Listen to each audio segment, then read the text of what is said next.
paling tinggi ilmu, dia tak semestinya rasa. Tetapi kalau kita dah rasa, dah tentu kita berilmu. Hebat macam mana sekalipun orang tu, dia mengamalkan tarikat ke makrifat ke, dia mesti melaksanakan syariat.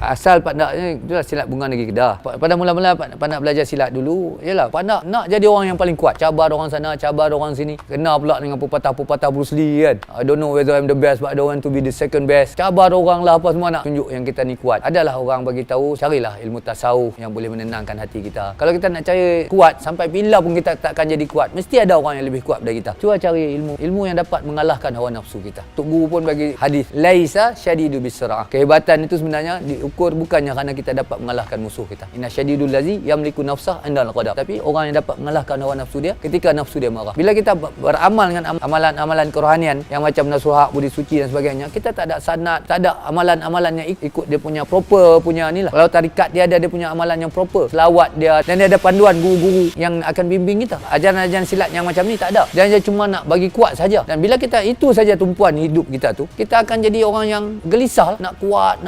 Tujuan hidup kita ni nak dapatkan allazina amanu wa tatma'innu qulubuhum bizikrillah. Orang beriman tenang hati mereka tu dengan mengingati Allah. Kita nak ketenangan sebenarnya. Kan? Bukan nak kuat ni. Pelajaran yang penting dalam tarikat itu nama dia tazkiyatun nafs kan. Membersihkan jiwa, membersihkan hati kita. Atas nasihat guru-guru, cari tarikat yang dapat sober sikit, dapat sabarkan kita ni daripada kegilaan kita ni, nak kuat dan sebagainya. Kepada kita nak dekat dengan Tuhan. Syaitan tak takut dengan orang kuat, syaitan tak takut dengan semayang banyak kita, syaitan tak takut dengan zikir banyak kita. Tapi syaitan yang paling takut sekali keikhlasan kita. Syaitan kata, "Fa bima aghwaytani la uzaina lahum fil ard." Oleh kerana engkau telah mencelakakan aku ya Allah, izinkan aku ni nak menghiaskan dunia ni supaya kita jadi gila dunia. Ughyanahum ajmain. Aku akan musnahkan manusia ni keseluruhannya. Illa ibadika minhumul mukhlasin. Kecuali hamba kamu yang mukhlasin. Bila kita buat amalan kerana nak kuat, nak kebal, nak khaib, nak ruyuk, nak pukul orang, nak balas dendam, tak ada keikhlasan tu. Dalam Islam sendiri pun dia ada beberapa peringkat dalam ilmu. Barang siapa nakkan man arada dunia, barang siapa nakkan dunia, alaihi bi ilm. Naklah cari dia dengan ilmu. Kan barang siapa nakkan akhirat pun dengan ilmu juga. Nakkan kedua-duanya pun dengan ilmu juga. Dia ada beberapa peringkat. Dia ada syariat dia ada tarikat dia ada hakikat dia, dan dia ada makrifat dia. Macam syariat dia mengajar kita jasmani kita macam mana to be proper, duduk supaya terkawal, cara nak bercakap yang betul, cara nak solat yang betul, cara nak berpuasa yang betul, cara nak muamalat, jinayat, mahkam dengan betul. Kemudiannya tarikat itu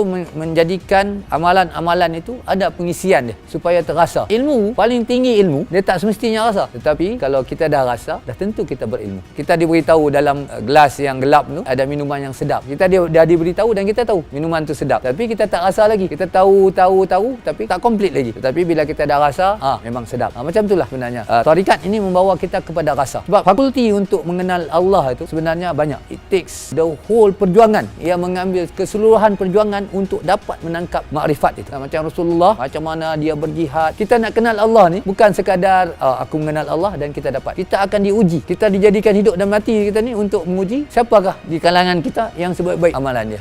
Itu ujian lah untuk nak jadi kuat. Silat kita ni kena ikut pelajaran yang sesuai diajarkan oleh Islam tu. Semua ilmu dalam Islam ni dia ada sanad dia. Macam tarikat dia, kalau kita nak tahu yang betul tak betul, dia ada dua ya. Yang pertama salah silah tarikat tu. Yang kedua ijazah guru yang nak bawa tu. Kalau ada yang dua-dua memang betul lah, diiktirafkanlah tarikat tu. Apa yang Rasulullah bawa tu dah komplit dan dia tak melaksanakan amalan-amalan yang terkeluar daripada syariat. Dan macam mana pun, hebat macam mana sekalipun orang tu, dia mengamalkan tarikat ke, dia mengamalkan sampai ke makam makrifat ke, sampai ni bersatu dengan Allah ke, macam mana pun dia mesti melaksanakan syariat. Sampai Syekh Abdul Qadir Jilani dalam uzlah dia tiba-tiba pandang langit cerah kan, berkilau-kilauan, dan datang satu suara mengatakan, "Wahai Abdul Qadir, pada hari ini kamu telah berjaya. Tanda kejayaan kamu ialah pada hari ini tak perlulah lagi melakukan benda-benda yang diwajibkan. Buatlah apa-apa benda yang haram. Tak ada lagi." Syekh Abdul Qadir Jilani kata apa? Dia kata, "Engkau ni syaitan. Nyah, jangan ganggu aku." Dia apa saja jalannya, semua telah terbimbing, setelah dah ada jalannya. Dalam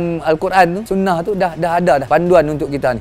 Itu sebenarnya tak mustahil untuk ada itu. Sebab memang kalau sejarah wali-wali Allah yang hebat-hebat pun memang ada cerita-cerita begitu. Tetapi sebenarnya karamah yang paling tinggi lah bagi Pak Nak ialah istiqamah. Jangankan kata ni, orang yang dah sampai menongak ke langit, nampak 7 petala langit, tengok ke bumi, nampak 7 petala bumi, tapi masih kufur kemudiannya, macam cerita Basisar kan. Jadi kita tak mahu macam tu. Dalam kitab karangan Junaid Baghdadi, dia kata jangan kamu tertarik dengan orang yang boleh terbang di langit macam burung, boleh berenang di lautan macam ikan, selagi kamu tak tengok macam mana dia nak melaksanakan syariatnya dan meninggalkan yang diharamkan. Apa-apa pun kita tak nafikan. Macam Haji Saleh, K. Saleh dan orang Nong, diorang ni berjaya untuk influence orang-orang ramai untuk datang dan diberikan kekuatan dengan zikir. Semangat zikir itulah kemudian diorang bersatu dan lawan komunis. Yang kuatnya sebenarnya yadullah ma'al jamaah, tangan Allah tu bersama-sama dengan jamaah. Kita masalah kita di Malaysia ni sebab kita tak berjemaah, kita tak berkumpul. Orang ni dengki orang ni